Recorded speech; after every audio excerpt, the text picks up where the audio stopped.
ಈಗ ನೋಡಿ ಇದು the whole farming crisis all of us are aware of.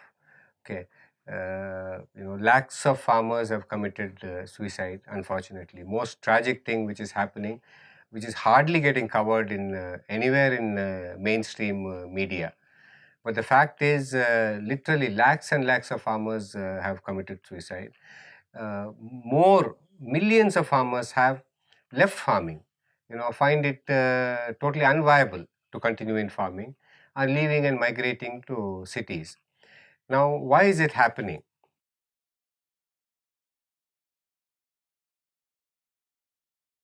ಅಲ್ಲಿ ಈಗ ಚಾಲೆಂಜಸ್ ಬಗ್ಗೆ ಮಾತಾಡೋದಾದ್ರೆ ಆ, ಬಹಳಷ್ಟು ಒಂದು ಈಗ ಮುಖ್ಯ ಚಾಲೆಂಜ್ ಐ ಥಿಂಕ್ ಎಲ್ಲ ಪ್ರದೇಶಗಳಲ್ಲೂ ಎಲ್ಲ ಇದು ಹವಾಮಾನ ಝೋನ್ಗಳಲ್ಲೂ ಈಗ ರೈತರು ಇದು ಎದುರಿಸ್ತಾರೆ.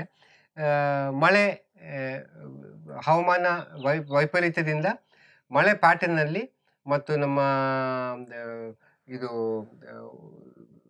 ಟೆಂಪ್ರೇಚರ್ ಚೇಂಜಸ್, ಮೇಯ್ನ್ ಆಗಿ ಮಳೆ ಚೇಂಜಸ್, ಅದರಿಂದ ಬರುವಂಥ ಪರಿಣಾಮ.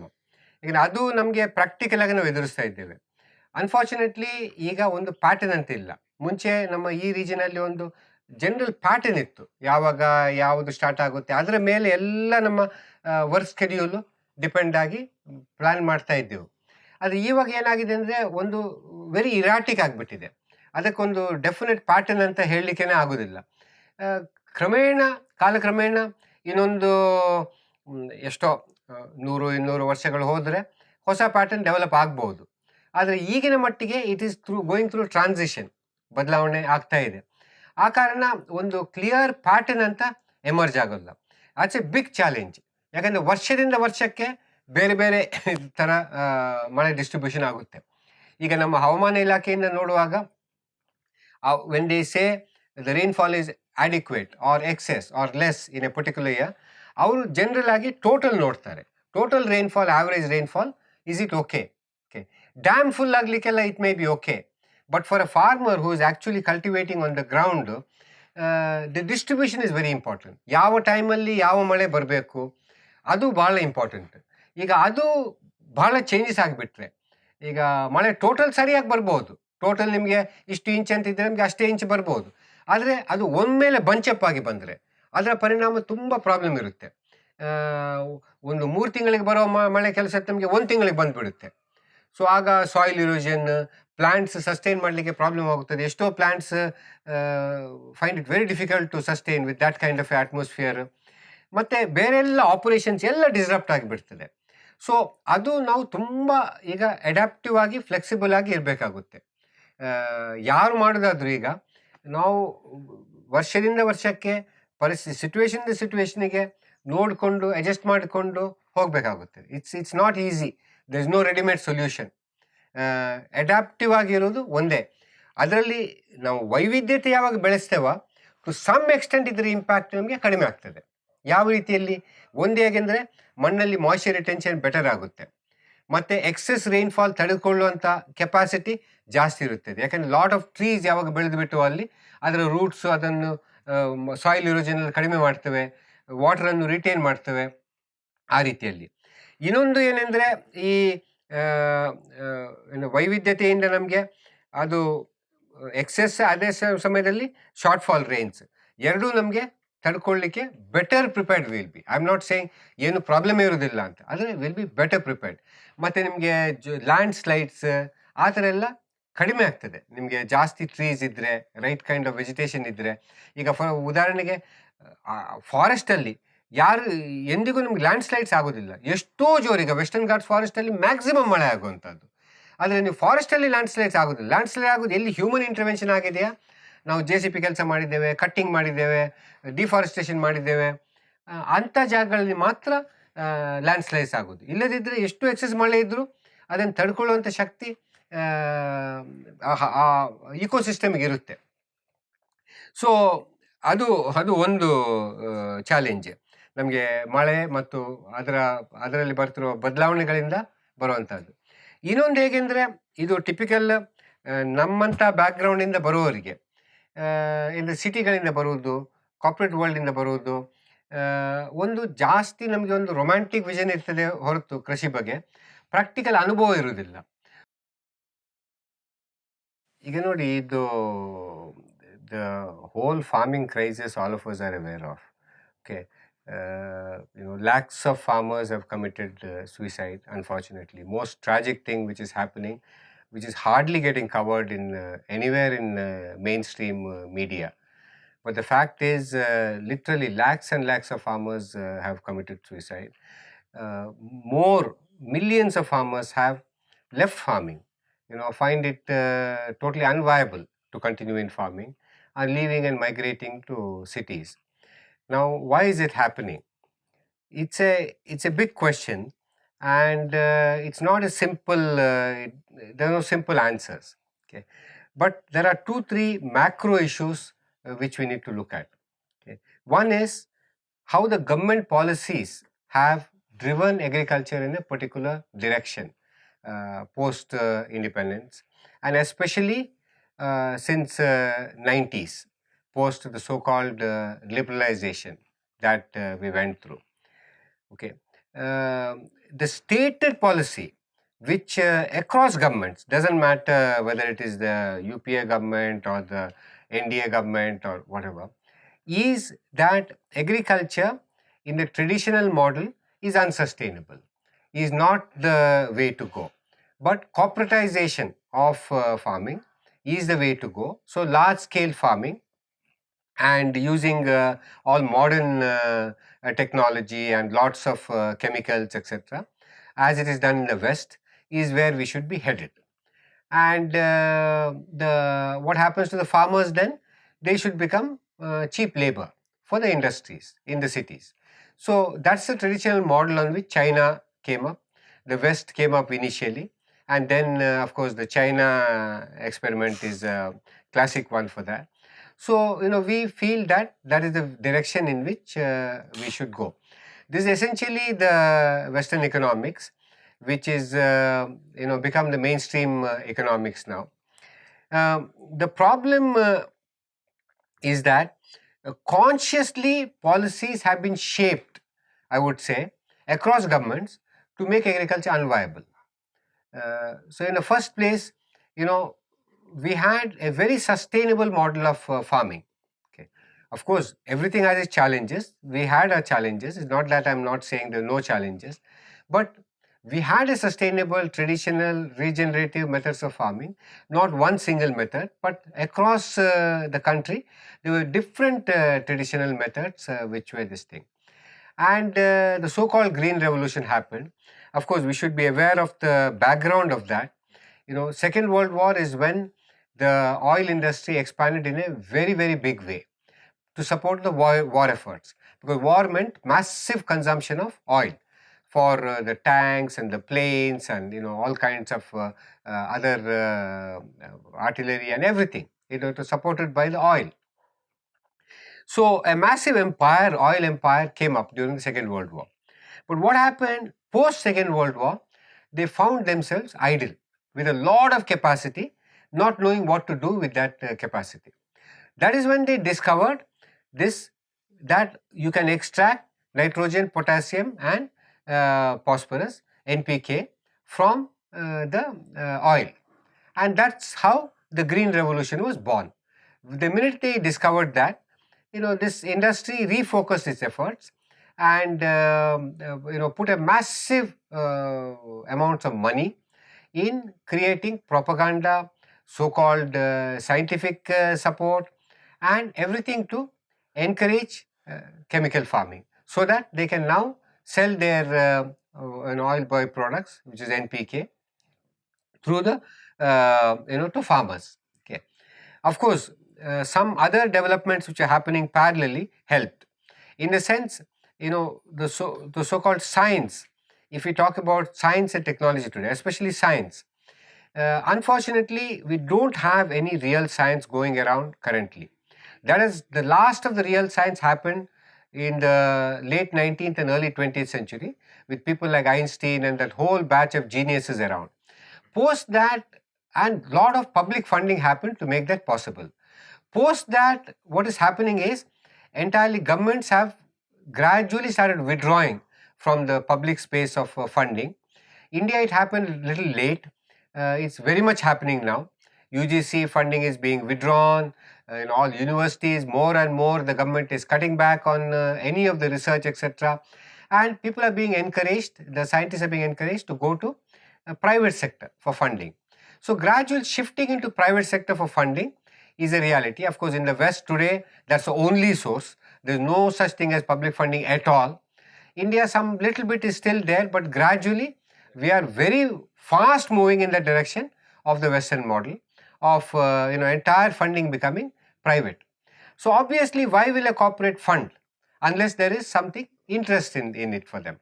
So they, end thing has to be something, a product which they can sell and make money out of.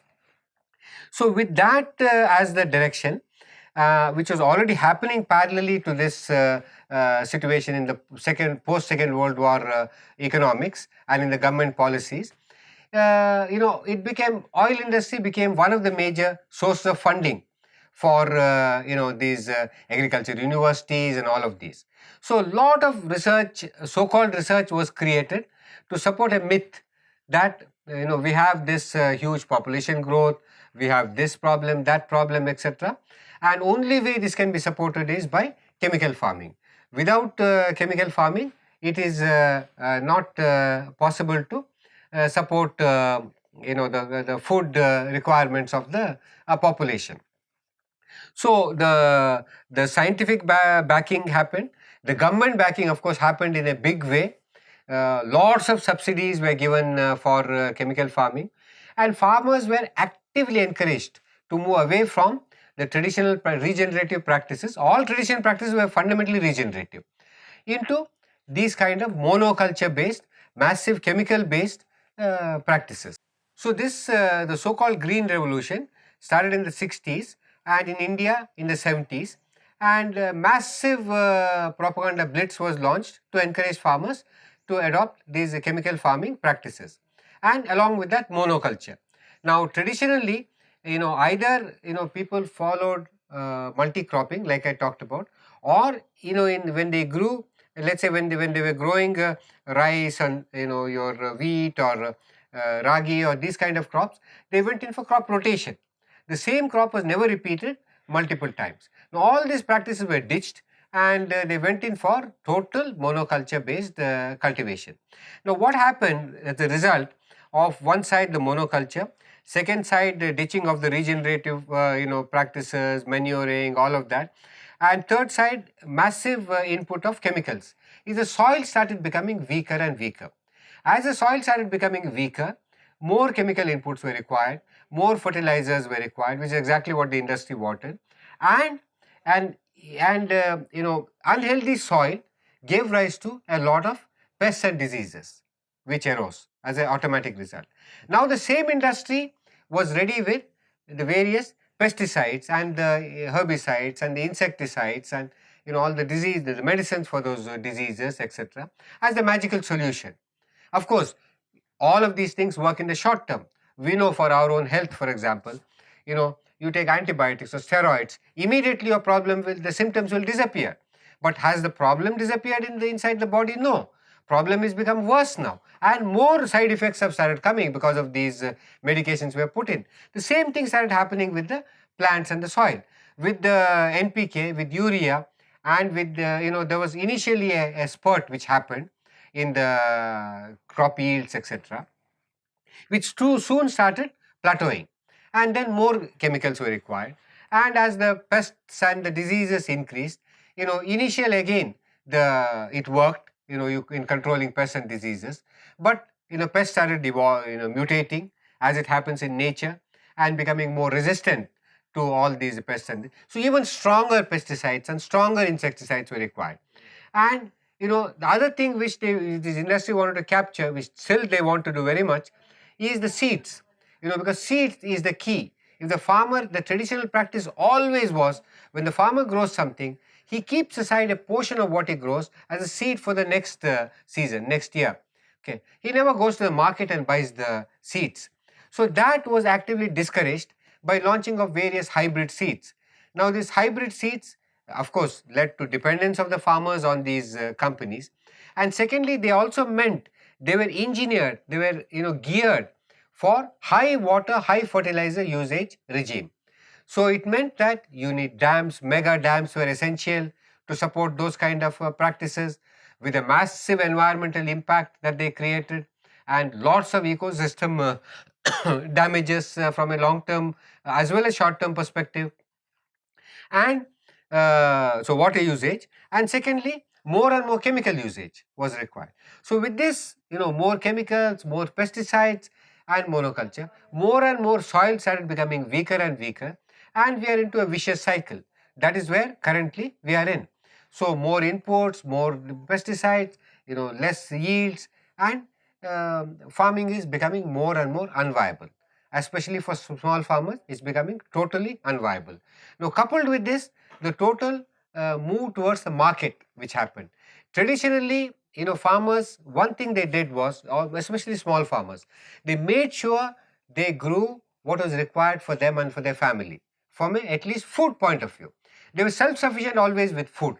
Now that was discouraged, and they were actively encouraged to move towards total market-oriented crops. Okay, and they were made to depend on government for rations and for providing of the food for their family.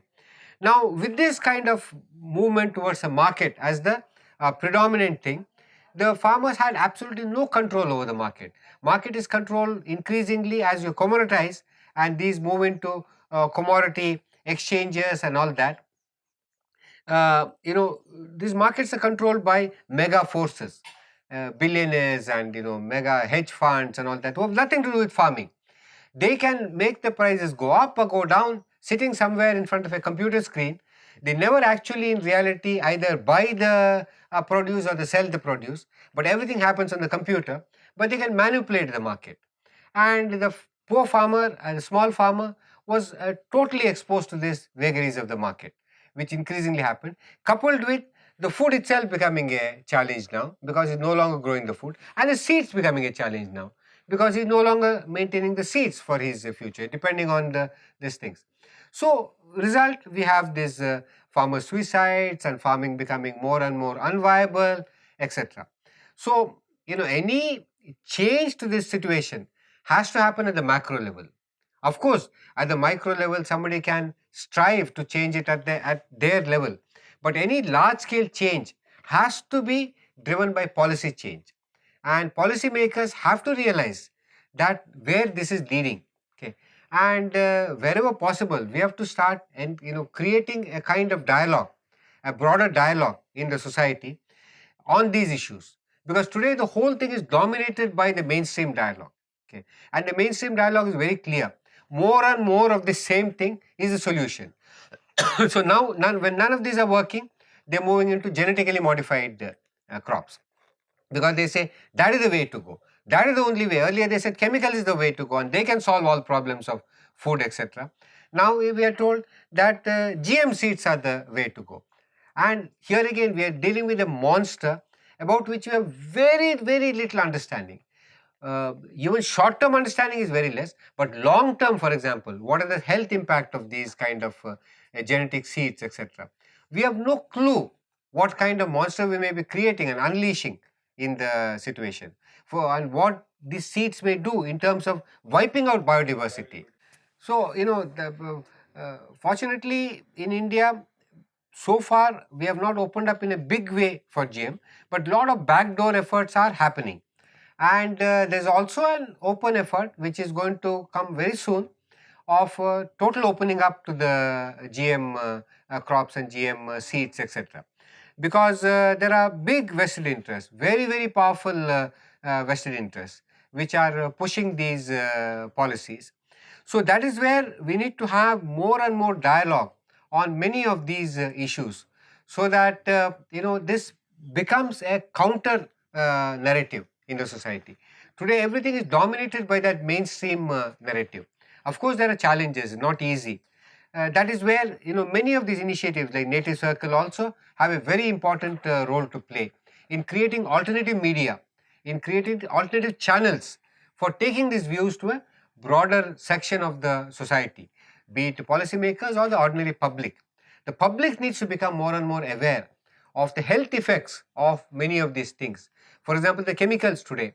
I mean, as part of that same chain which I was continuing earlier, where I said the vicious cycle of more chemicals, more pesticides, and weaker soil, and still more chemicals and still more pesticides and still more weaker soil, creating, now we are moving towards a complete destruction of the soil itself.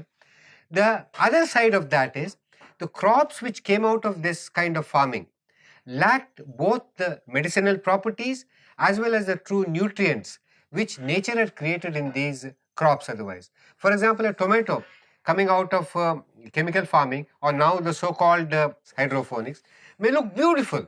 The color is beautiful, the size is all very even, every one of them has the same size and the same texture, but does it have the same nutrient content and the same medicinal properties as naturally grown tomato, which may not look so nice, which may have various undulations, the size may be different, etc.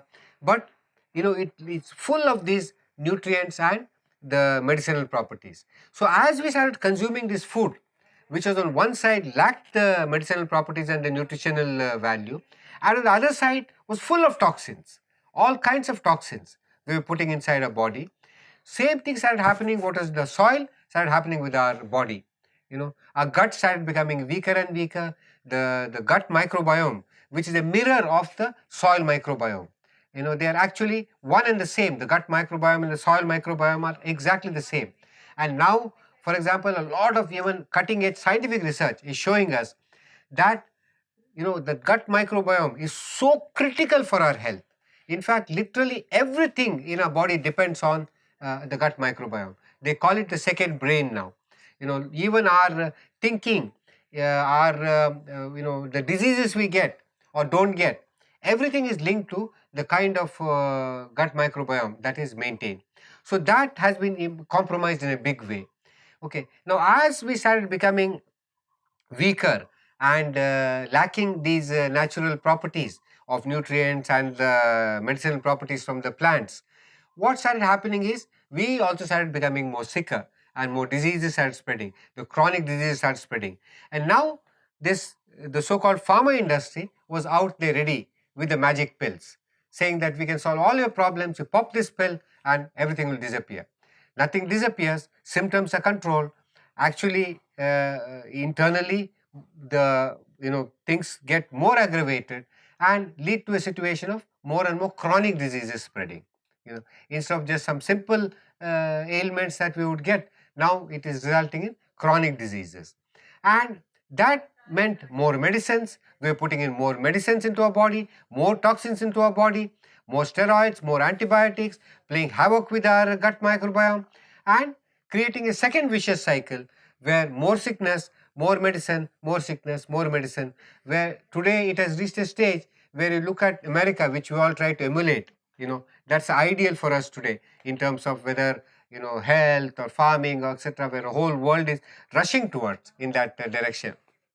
If you look there, it has reached a stage where it is completely unsustainable. They are talking about the whole society and the whole economy collapsing, simply being unable to support the medical bills of the people. Okay, because sicknesses are becoming so rampant and at such a young age and with so much of medication. Now this situation is, if you see the epitome of the situation is, one side you have this chemical industry which is into hybrid seeds, chemicals and genetic engineering. If you look at all of these, the pinnacle at the top of this pyramid is Monsanto, the company which controls most of these things across the world. Now, and if you look at from the farmer point of view, there is a Bayer, which is the topmost pharma company. And you have reached a stage where is the ideal marriage of the two. Monsanto has been taken over by Bayer. So, one side we give you poison here and you have problems, and we give you the other poison from there. So, they have total control over our health, over our soil, over our seeds, over our food, and resulting in a complete havoc in the society.